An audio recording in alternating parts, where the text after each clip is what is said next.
Suivez le journal avec STM Transport Voyageurs. Une nouvelle façon de voyager.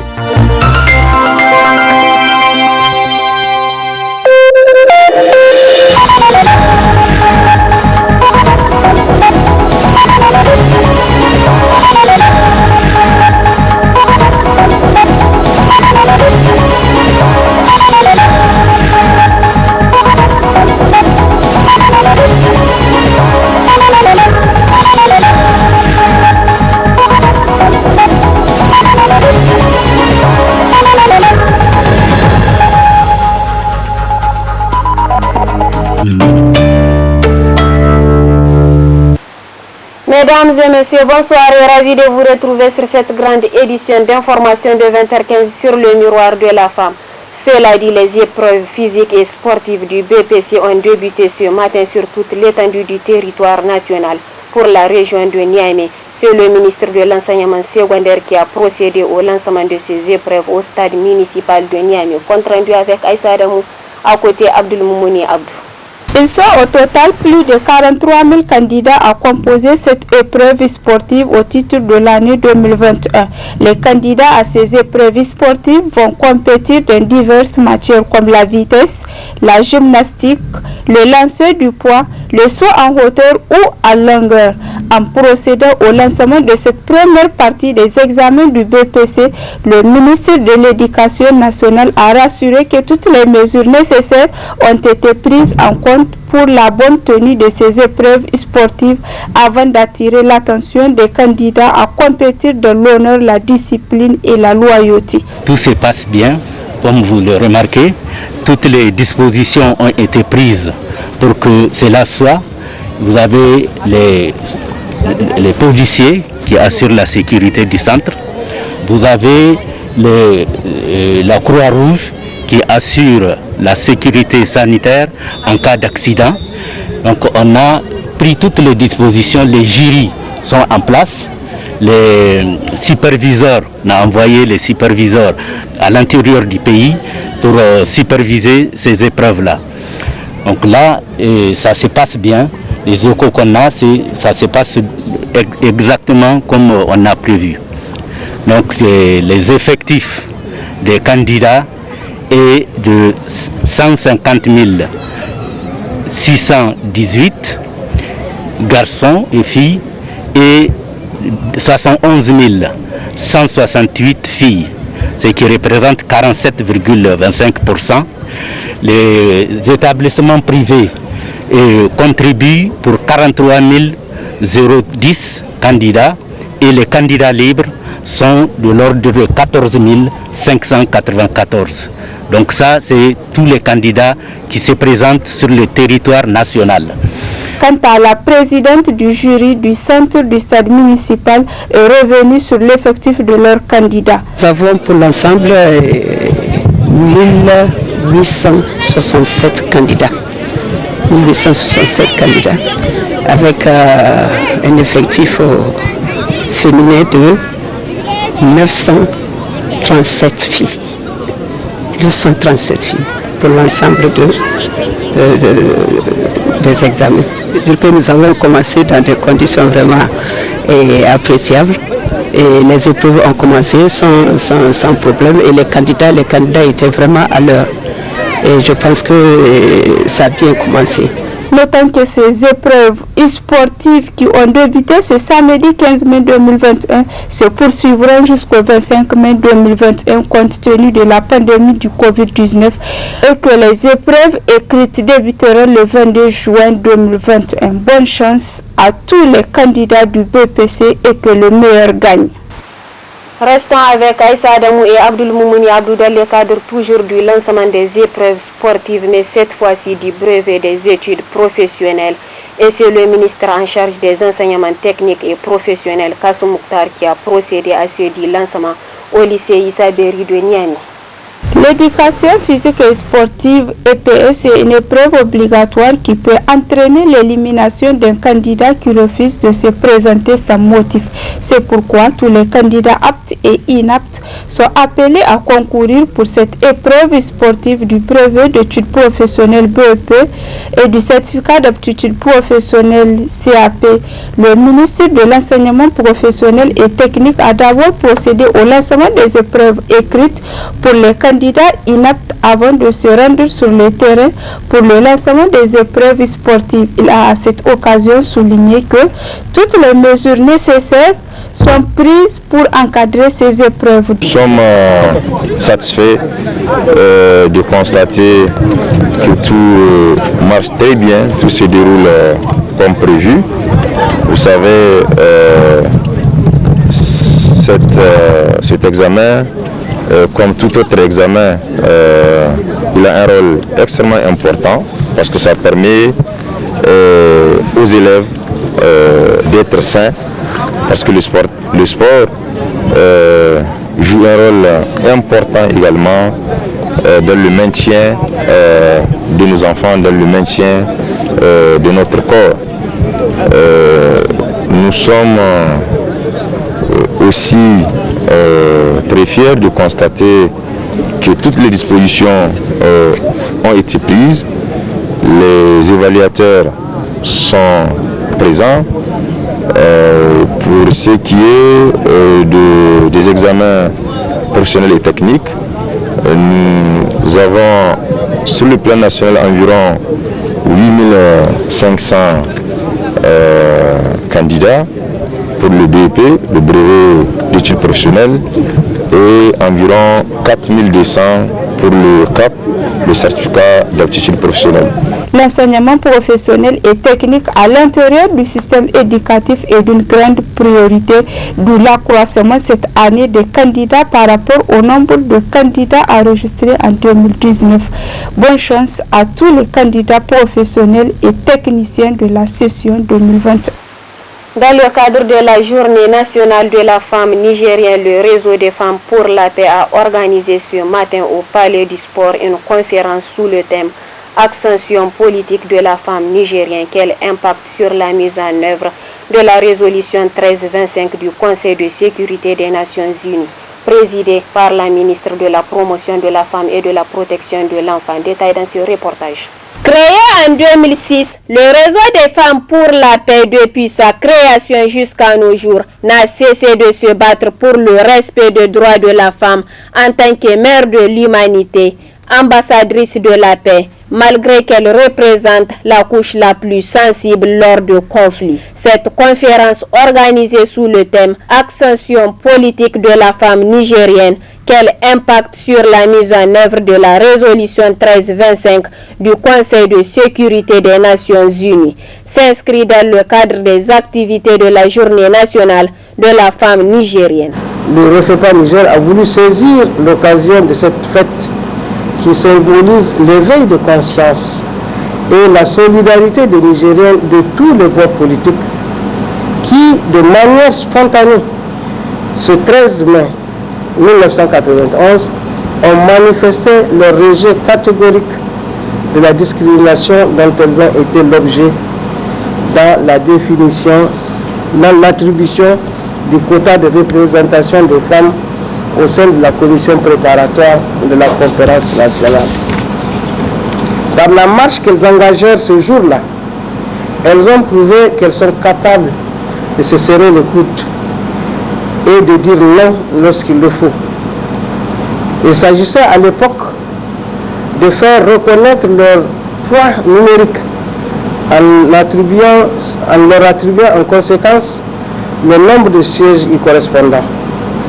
Aujourd'hui, il est question pour elles, dans un contexte d'insécurité, de revendiquer d'être davantage associées à la médiation, à la prévention, à la gestion des conflits, ainsi que des situations post-conflit.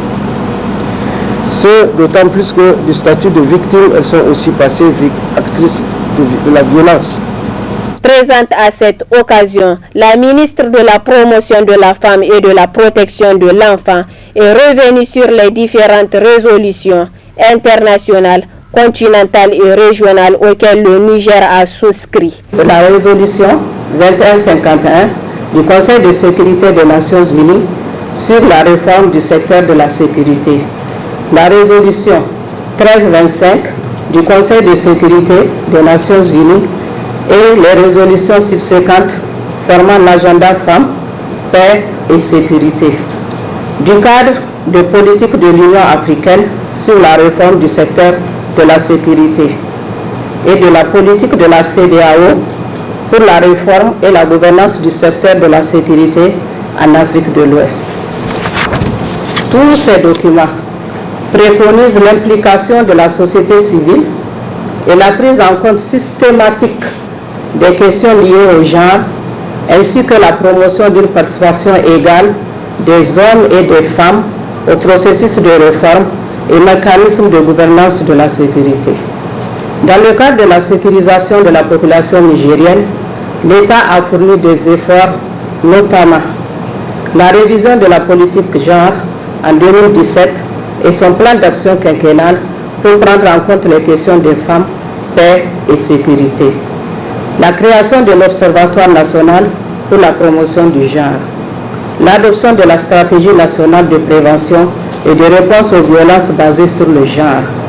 La mise en œuvre du plan d'action national 2017-2019 de la résolution 1325 et l'adoption en 2020 du nouveau plan d'action de deuxième génération pour la période 2020-2024. Ce plan vise à améliorer la résilience des femmes et filles nigériennes face aux effets des conflits en les impliquant davantage dans les mécanismes et instances pour établir la paix. Cependant, en dépit des progrès réalisés, nous constatons que beaucoup reste à faire pour propulser la présence effective des femmes dans les processus de prise de décision et dans les instances de gouvernance tant au niveau local, régional que national. Cette conférence contribuera sans nul doute au développement socio-professionnel de femmes ainsi que dans le processus de recherche de paix durable au Niger, car les femmes sont source de la paix et de la cohésion sociale dans chaque pays.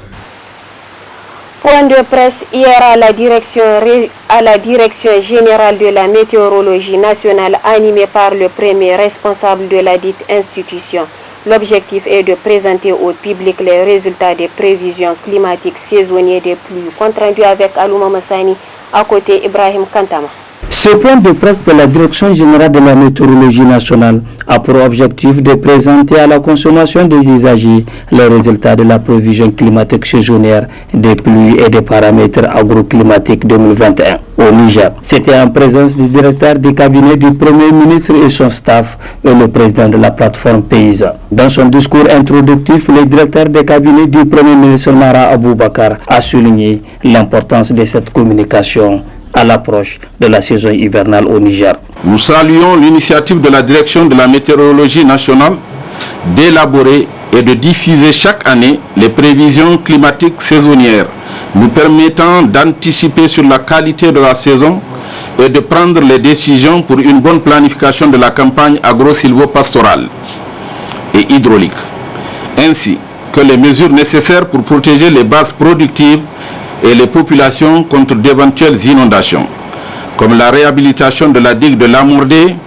dont les travaux sont en cours et auxquels son Excellence, le Président de la République, M. Bazoum Mohamed, a tenu personnellement à rendre visite et constater l'état d'avancement des travaux. En effet, le directeur général de la météorologie nationale a d'abord expliqué à l'opinion nationale et internationale les trois catégories qui consistent ces prévisions probables. La première catégorie, c'est la catégorie normale. Ça veut dire que la pluviométrie, le cumul pluviométrique qu'on a l'habitude d'avoir. Maintenant, nous avons deux autres catégories, excédentaires, qui dit que cette catégorie, donc ça veut dire que si ça se produit, il y aura plus de précipitations plus que la moyenne. Donc au-dessus de la moyenne, c'est ça qui est excédentaire ou humide. Et la troisième catégorie, c'est déficitaire. Ça veut dire que des précipitations qui sont attendues ne vont pas atteindre la moyenne même. Et donc, il y aura un déficit pluviométrique. Donc, ce sont ces trois catégories que nous prévoyons donc, en ce qui concerne donc, la prévision climatique saisonnière des pluies. D'autre part, il a aussi émis des recommandations et des conseils aux parties prenantes. Il est recommandé de sensibiliser sur les maladies climato-sensibles, n'est-ce pas, en collaboration avec les services de météorologie, d'hydrologie et de santé. Justement, et on sait bien que de fortes pluies, quand il y a beaucoup de pluie, il y a beaucoup de flaques d'eau, il y a beaucoup, n'est-ce pas, les gîtes larvaires vont se développer, par exemple, pour le paludisme, qui est la maladie la plus préoccupante en termes de santé publique. Donc, il faut vraiment, dès ce moment-là, se prémunir pour quand même savoir, pour quand même se protéger contre les moustiques et autres qui vont pulluler pendant cette période. Vacciner les animaux, encourager l'utilisation des moustiquaires, mettre en place des stocks d'antipaludisme. Déjà, se prémunir donc pour acheter, si on peut, n'est-ce pas, où l'État est donné, n'est-ce pas, des médicaments antipaludisme pour la prévention. Prévoir des stocks de médicaments dans les zones difficiles d'accès suite aux inondations. Là également, on a vu des zones qui sont coupées carrément du monde. On ne peut même pas accéder à eux. Si on connaît de telles zones, il faut mieux prendre des précautions dès maintenant pour qu'on puisse quand même placer des choses et éviter un certain nombre de désagréments et ou même, au pire des cas, des situations quand même un peu désagréables qui peuvent se produire. Cependant, les usagers devraient prendre en compte ces prévisions climatiques saisonnières de pluie. Enfin, les autorités compétentes devraient davantage accompagner tous les services techniques pour une bonne campagne agricole au Niger. Place à présent à la revue de presse hebdomadaire. Comme chaque semaine, Ralia Sani a parcouru pour nous des nouveaux journaux parus au cours de la semaine. Très bonne réception et excellent week-end. Au revoir. Insécurité grandissante et la continuité promise. Un début difficile pour Bazoum Mohamed a constitué un des titres à la une du journal L'Actualité. Comme on le voit sur le journal, Bazoum mérite que d'un pays malade.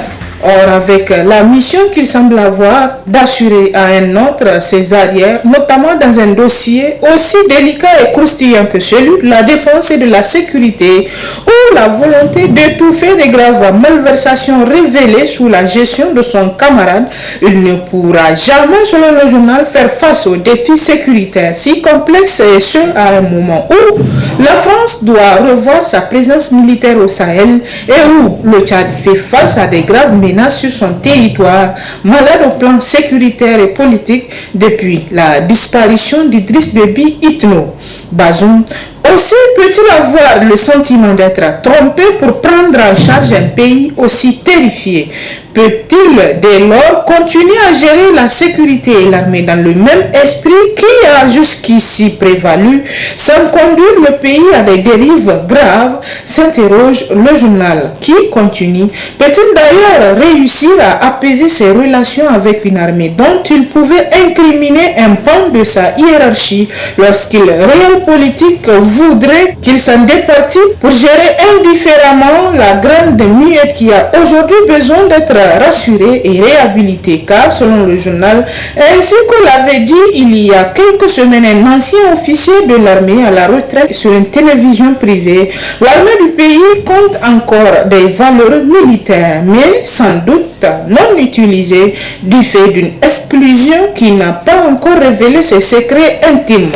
À propos toujours de cette lutte contre le terrorisme, le journal L'Arabif rapporte à sa une les aspects sur lesquels le président Mohamed Bazoum est très attendu. Un peu plus d'un mois après sa prestation du serment, le nouveau président de la République du Niger, Bazoum Mohamed, tente de poser son empreinte dans la gestion du pays, bien que l'ombre de son prédécesseur continue encore, selon le journal, à s'afficher de jour en jour.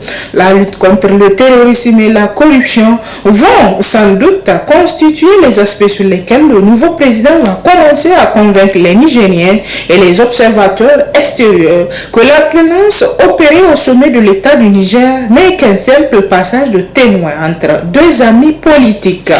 Plus loin dans ses colonnes, le journal écrit que s'il est vrai que le Niger n'abrite pas à ce jour de base terroriste, comme c'est le cas pour certains de ses voisins comme le Nigeria et le Mali, il est tout aussi vrai que le pays compte parmi ceux qui payent le plus lourd tribut au terrorisme, avec des attaques les unes plus meurtrières que les autres. Rien qu'au cours de ces 10 derniers jours, ce sont au moins 4 attaques qui ont été enregistrés avec plus d'une trentaine de morts parmi les civils et les militaires. Il y a eu d'abord l'attaque de Tilia dans la région de Tawa où 16 éléments de la garde nationale du Niger ont été tués dans une embuscade tendue par des hommes armés non identifiés. Il y a eu ensuite l'attaque survenue dans la localité d'Intoussane dans la région de Tilaberi où une quinzaine de militaires ont été tués et 6 autres ont été blessés. Il y a eu encore cette attaque survenue dans le village de Dessa, toujours dans la région de Tilaberi, où des hommes armés ont tué un fondateur d'école privée.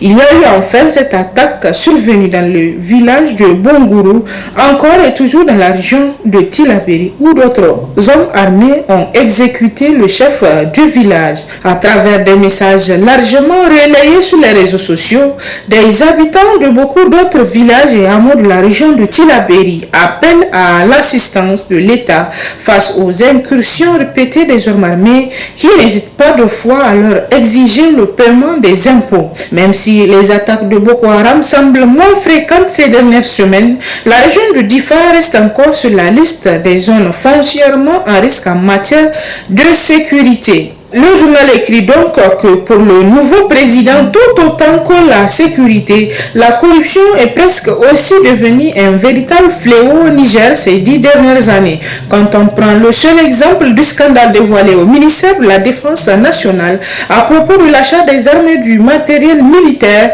on peut même s'autoriser, selon le journal, à dire que la corruption a contribué à exacerber l'insécurité si elle ne l'a pas directement provoquée. Nombreux sont les analystes qui estiment qu'aucune lutte contre l'insécurité ne serait possible sans une lutte implacable contre la corruption, notamment le jugement de toutes les personnes impliquées dans le scandale du ministère de la Défense et dans d'autres scandales qui ont eu lieu sous la gouvernance du président Issoufou Mahamadou.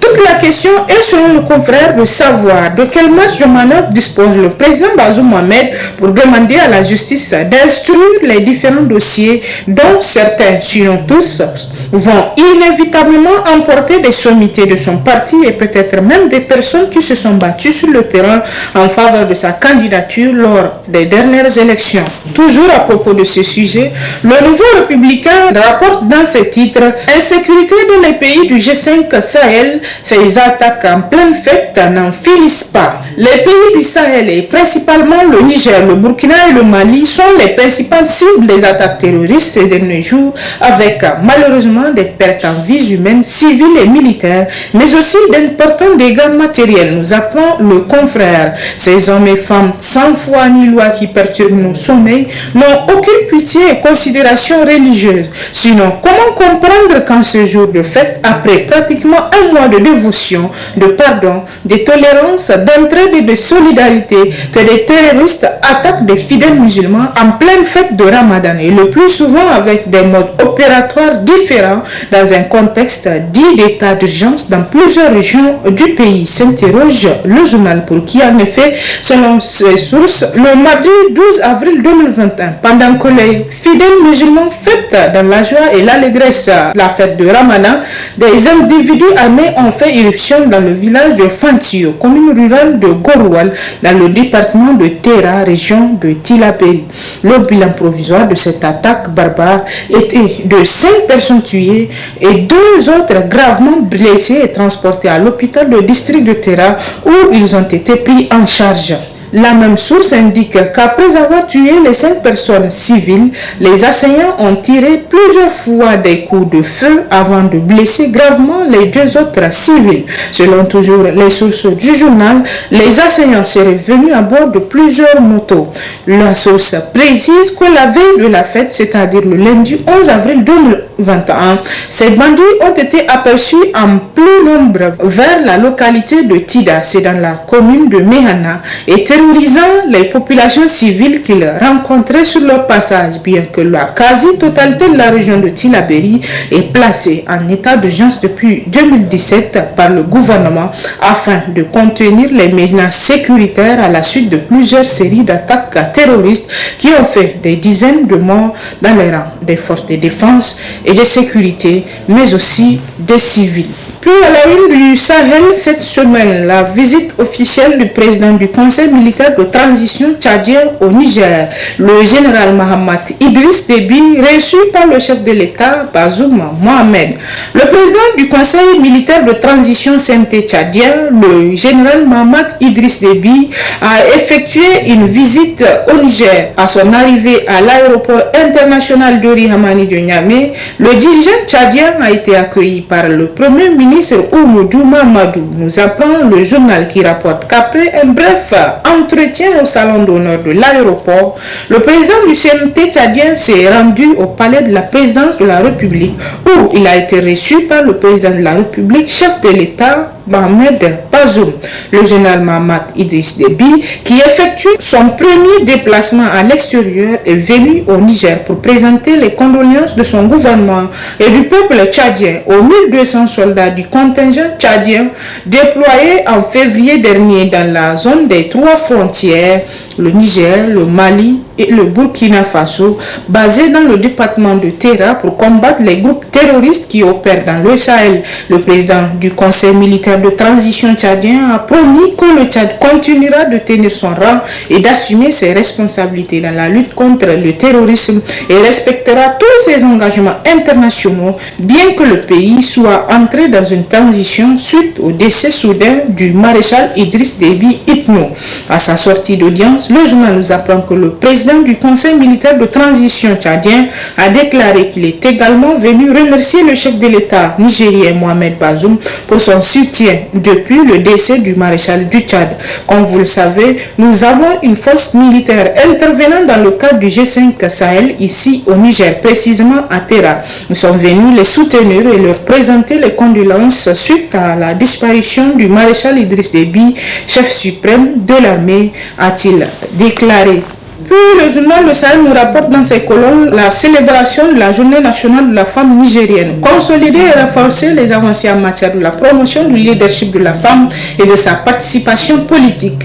Le Niger a célébré le 13 mai la journée nationale de la femme nigérienne, instituée en 1992 par décret à la suite de la marche historique des femmes nigériennes pour revendiquer une meilleure représentation au sein de la commission préparatoire de la conférence nationale souveraine. C'est l'occasion pour les différentes structures en charge de la promotion de la femme de magnifier la femme nigérienne avec un cachet particulier à l'événement à travers notamment des activités de sensibilisation, de plaidoyer, de solidarité et de réjouissance. Cette année, la journée est placée sous le thème « Renaissance féminine au Niger, quelle stratégie pour un développement durable ?» Dans un message qu'elle a livré pour la circonstance, la ministre en charge de la promotion de la femme, Mme Alaouri Aminata Zourkalaini, a rappelé les avancées enregistrées ces dernières années en matière de promotion du leadership féminin et de participation politique des femmes.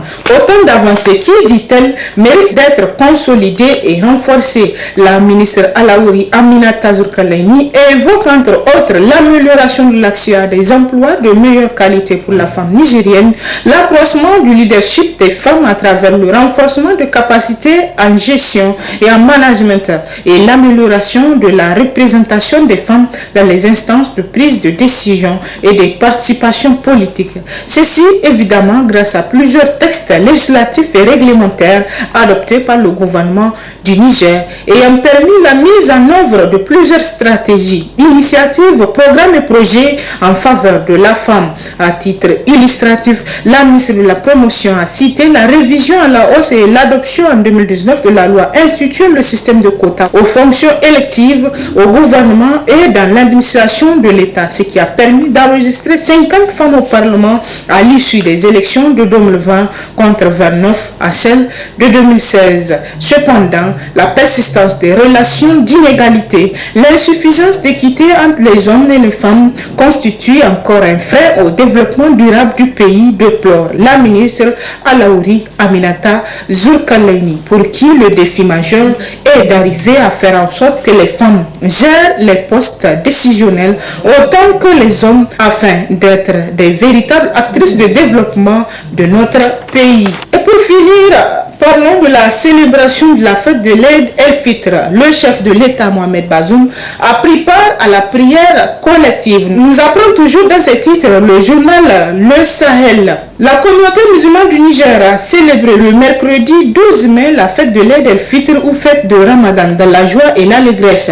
La fête de l'Eid el-Fitr qui marque la fin du mois de jeûne Ramadan est un grand moment pour les fidèles musulmans pour cultiver l'esprit de fraternité et de pardon mutuel. À cette occasion, le président de la République, chef de l'État Mohamed Bazoum, a pris part à la traditionnelle prière collective qui se tient chaque année à la mosquée des grandes prières de Niamey. Comme à l'accoutumée, des milliers de fidèles musulmans se sont retrouvés sur ce lieu de culte pour accomplir dans la communion des cœurs et des esprits les 2 rakats prescrites à cette occasion. On notait parmi ces fidèles musulmans, outre le président de la République, de nombreuses personnalités civiles et militaires, notamment le président de l'Assemblée nationale, M. Seyni Oumarou, le premier ministre chef du gouvernement, Oumoudou Mamadou, le haut représentant du président de la République, M. Foumakoye Gado, les présidents des institutions de la République, les membres du gouvernement, les députés et les membres du corps diplomatique des pays musulmans accrédités au Niger, ainsi que plusieurs autres personnalités. Plus loin, le journal nous apprend que peu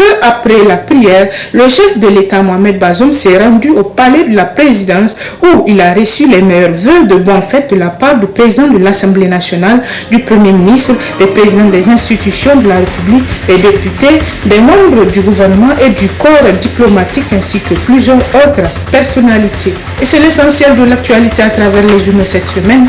Très bonne lecture et à la semaine prochaine, Inch'Allah.